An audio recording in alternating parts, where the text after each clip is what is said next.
Merhabalar arkadaşlar, ben Burak Yücel.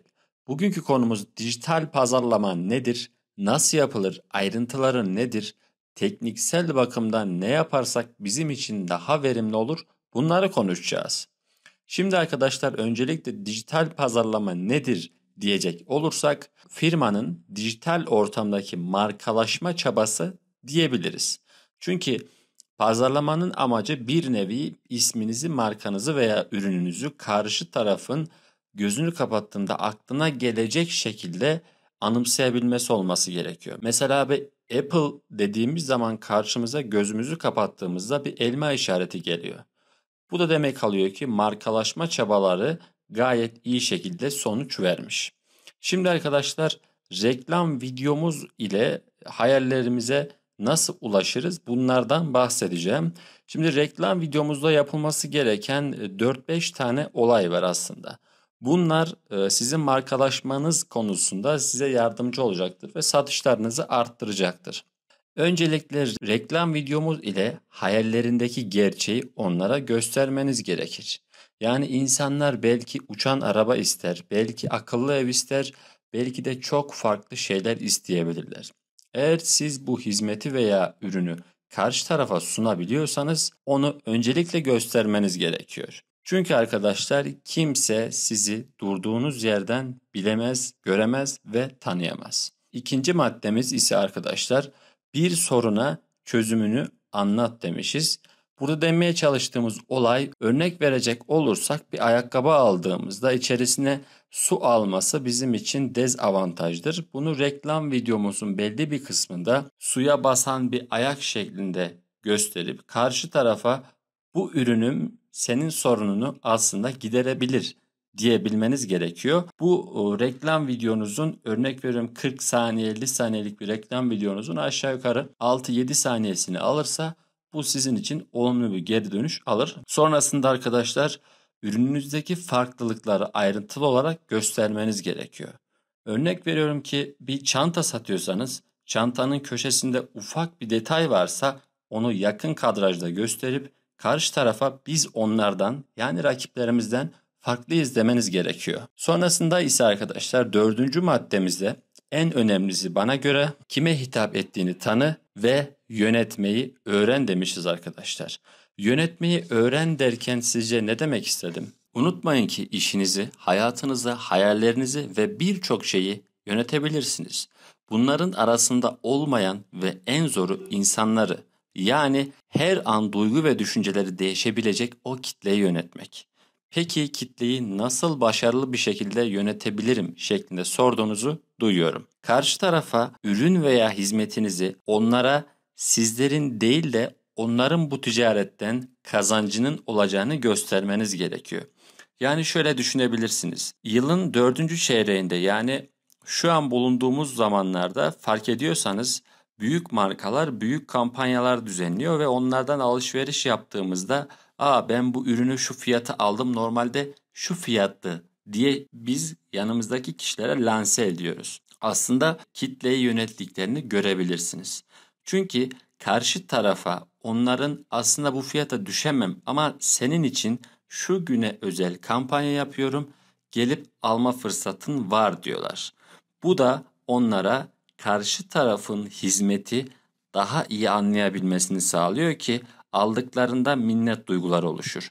Ve markalaşmanız konusunda ağızdan ağza yayılacağı için ben şu markadan şu ürünü aldım ve şu fiyata aldım şeklinde yayılacağı için tabii ki birçok etmen var ama siz ürününüzü ve hizmetinizi doğru lanse ettiğinizde ve sattığınızda, bu kitleyi yönetebildiğinizde zaten markalaşmış oluyorsunuz.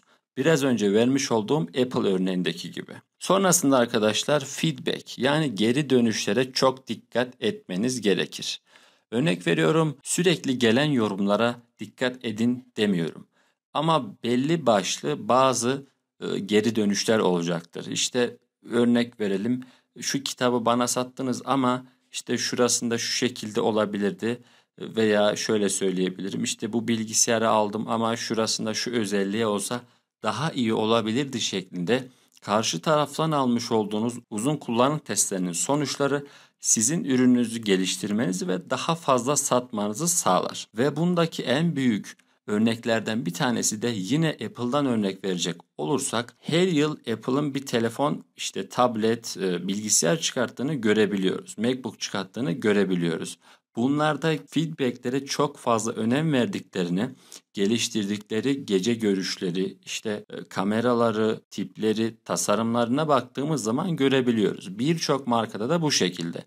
Aslında feedbackleri doğru şekilde alıp kitlenizi doğru şekilde yönetemezseniz karşı taraf sizin ürününüzü almamaya başlayacaktır ve sürekli kullanıcı dediğimiz o en sevdiğimiz kullanıcıyı kaybetmiş olacağız. Son olarak da arkadaşlar, onlara ne istiyorlarsa onu verin. O zaman yavaş yavaş markalaşmaya başlarsınız demişiz. Burada aslında söylemek istediğimiz olay, sizin onlara ne satmak istediğiniz değil de onların sizden ne almak istediğini bilmeniz gerekiyor. Bu da tabii ki kitlenizi tanıdıktan sonra olur. Birçok kaybolup giden ve başarısızlık hikayesi yapan firmalara baktığımızda arkadaşlar, genelde şunu görüyoruz.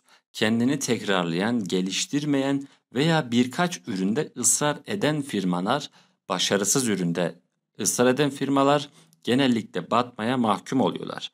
Çünkü tüm yatırımlarını elindeki bir ürüne, birkaç tane ürüne veya hizmete yatırdıklarından dolayı, o ürüne çok fazla güven duyduklarından dolayı, o ürün satılmadığında ellerine cirosal bakımda bir geri dönüş olmuyor ve bu geri dönüş olmayınca da tabii ki kazanç odaklı şirketler oldukları için batmaya mahkum oluyorlar. Benden size bir tavsiye olarak da, eğer ulusal anlamda da gelişim ve ilerleme istiyorsanız, ürününüzü, markanızın ismini, markanızın logosunu çok doğru şekilde planlamanızı tavsiye ederim.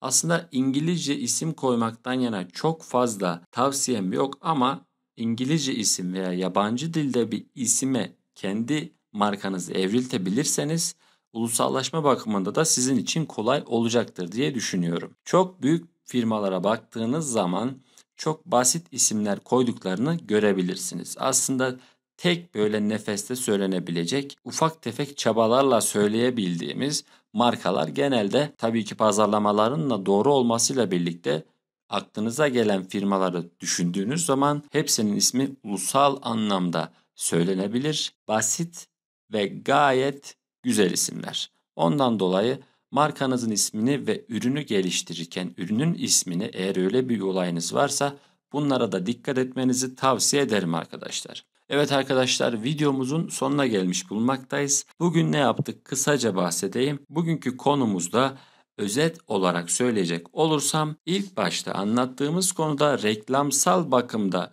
nasıl daha fazla rakiplerimize göre dijital anlamda ön plana çıkabiliriz? İkinci bahsettiğim konuda elde ettiğimiz kitleyi ve elde edemediğimiz kitleyi nasıl yönetebiliriz? Bunlardan bahsettim. Umarım beğenmişsinizdir arkadaşlar. Beğenmişseniz like düğmesine basmayı ve abone olmayı unutmazsanız sevinirim. Ayrıca son bir hatırlatma olarak da arkadaşlar, bildiğiniz üzere bir Facebook grubumuz var ve bu Facebook grubunda arkadaşlarımızla iletişim kurup beraber sorunlarımızı çözmeye gayret ediyoruz. Aşağıya linkini bıraktım arkadaşlar. Hepinize iyi günler diler, teşekkürlerimi iletirim arkadaşlar. Görüşmek üzere.